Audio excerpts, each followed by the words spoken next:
Primeiro, um momento muito importante para a história do Brasil. Quando a gente olha para a história do Brasil, a gente vê uma história marcada por várias tentativas de golpe, por golpes e por conspirações. Mas é a primeira vez na história do país que uma conspiração golpista irá a julgamento, colocando no banco dos réus civis e militares envolvidos nessa conspiração. Então, acho que o julgamento, que se inicia amanhã, ele é um marco na história do Brasil, vira uma página, é uma nova etapa na consolidação da democracia brasileira e das instituições democráticas. Então, eu acho que é muito importante.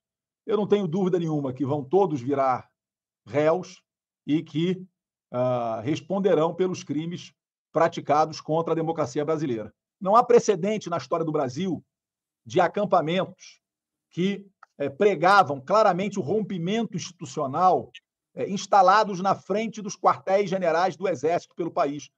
Se qualquer pessoa comum tentar montar uma barraquinha de camping na frente do QG do Exército, ela não dura 2 minutos acampada ali em frente. Então, se os acampamentos foram montados e se aquilo foi autorizado, inclusive contou com apoio operacional das Forças Armadas, de parte das Forças Armadas, eu não tenho dúvida nenhuma que isso partiu do então comandante-em-chefe das Forças Armadas, senhor Jair Bolsonaro. E as pessoas às vezes imaginam que um golpe de Estado ele acontece tem um manual do golpe de Estado. Eu já vi muita gente dizendo, não é tentativa de golpe porque esse vetor não estava presente, esse fator não estava presente, como se houvesse um manual. Para dar um golpe tem que ter isso, tem que ter aquilo.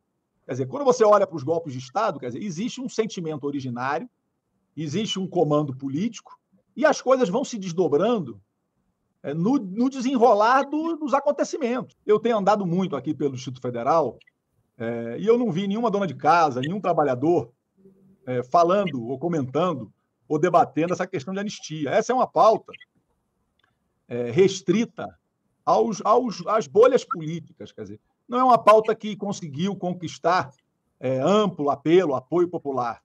Por isso, mas tem na Câmara, né? Não sabemos se é verdade que tem metade da Câmara. Veja, por isso, inclusive, eu acredito a essa falta de apelo popular o fracasso da manifestação que eles convocaram. Né? Então, essa não é uma agenda. Agora, acho que é importante a gente ter claro que vai ser um momento cercado de muita atenção, porque, veja, está sendo quebrada, com esse julgamento, uma tradição da história política do Brasil. Por que as outras conspirações golpistas, todas as outras, as que deu certo e as que não deram certo, a que levou Getúlio ao suicídio, a que tentou impedir a posse de Juscelino contra golpe do lote, a que tentou golpear mais cedo o Jango, conseguindo fazer depois, quer dizer, por que nenhuma dessas conspirações jamais foi ao banco dos réus no Brasil? Né? Porque nunca houve, na minha opinião, correlação de força ou decisão das instituições para levar isso a cabo. Então, veja, o que está acontecendo esse ano é uma virada na história do Brasil. É um rompimento com a tradição de sempre ir ajeitando, de sempre ir passando pano nas tentativas golpistas. Então, acho que isso, por si só, já é um fato muito importante que marca uma virada na história, vai ser cercada de tensão, mas eu tenho confiança que vai avançar, dada a firmeza do ministro Alexandre de Moraes e dos ministros do Supremo Tribunal Federal. O Supremo Tribunal Federal, eu jamais vou esquecer a reunião que eu fiz durante a intervenção federal com a então presidente do Supremo Tribunal Federal, ministra Rosa Weber. Ela estava com o Cristo, que foi arrancado da parede do Supremo sob a mesa dela, numa cena muito dura, muito triste, porque o Supremo foi a casa mais vandalizada, que foi atacada com maior ódio por aqueles vândalos, bárbaros, golpistas que tentaram destruir a nossa democracia. Então, acho que o Supremo está unido para dar uma resposta dura àquilo que aconteceu. Não foi um passeio no parque. Eu estava lá, eu ouvi os policiais, Tereza. Nós tivemos naquele dia 44 policiais militares feridos. Nós, por muito pouco, não tivemos um cadáver de um policial militar, de uma policial militar.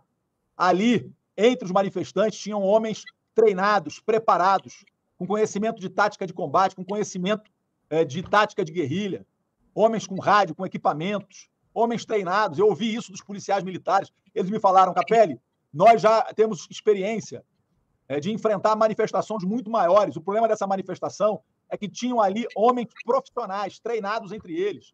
Então, isso precisa ter uma resposta. Eu estou muito confiante no trabalho técnico, profissional feito pela Polícia Federal e na resposta exemplar que o Supremo vai dar a essa tentativa de golpear a democracia brasileira. Eu, quando estava com a tropa da Polícia Militar, preparando a tropa para entrar e prender todo mundo, foram mobilizados blindados, tanques. Chegou um momento que eu comandava uma tropa e tinha uma tropa virada para mim, do Exército. Tropa de frente para tropa, né? Há uma tentativa, inclusive de parcela de alguns veículos, como o Estadão fez um editorial no sábado, de tentar descontextualizar o que aconteceu, achando que a pessoa está sendo julgada por uma pichação de batom. Não! Está sendo julgada por participar de uma conspiração para atentar contra a democracia brasileira. Esse é o crime. O que aconteceu ali não é brincadeira, gente. Tem que ouvir o relato da policial, da soldada Marcela, que teve o seu capacete afundado com uma barra de ferro, que só não está morta porque um sargento da Polícia Militar aqui do Distrito Federal, numa atitude heróica, pulou em cima dela e tirou. Senão eles tinham matado, eles queriam um cadáver. Não foi uma brincadeira o que aconteceu. Invadiram a sede dos 3 poderes no Brasil, depredaram o patrimônio histórico, patrimônio cultural, o patrimônio material e imaterial do povo brasileiro. Tentaram destruir a democracia brasileira. Isso não é brincadeira. Não foi uma simples manifestação. Houve planejamento. Tinham homens treinados no meio deles. Então, quem participou disso tem que responder para que nunca mais se repita. Então, a tentativa de contextualizar isso no ambiente da pichação de batom, isso é uma manobra, uma tentativa de mudar, de falsificar a história. Eu sei o que aconteceu, eu estava lá, eu vi o que aconteceu. Então, é muito grave o que aconteceu e todos têm que responder por isso, para que nunca mais aconteça. Quer dizer, quem participou daquela manifestação tem que ser punido exemplarmente. Eu tenho dito, todo mundo pode votar em quem quiser. Pode votar em A, em B, em C. Mas não pode, porque perdeu a eleição, querer chutar o juiz, rasgar a Constituição. Isso é inaceitável, porque isso aí significa desestruturar o país. Rasgar a Constituição é colocar o país numa guerra civil, isso é gravíssimo. Então, isso é inaceitável. Então, eu acho que as penas estão de acordo com a gravidade de tudo que aconteceu.